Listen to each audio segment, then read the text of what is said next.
Hi guys, we came to the active volcano, but this is not a fire volcano. This is called mud volcano. Come, I'll show you the.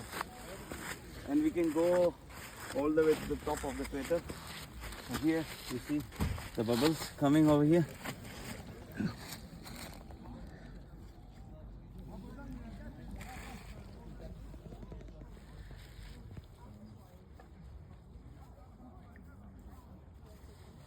So it's basically because of the methane gas which is coming out. This region is full of methane gas.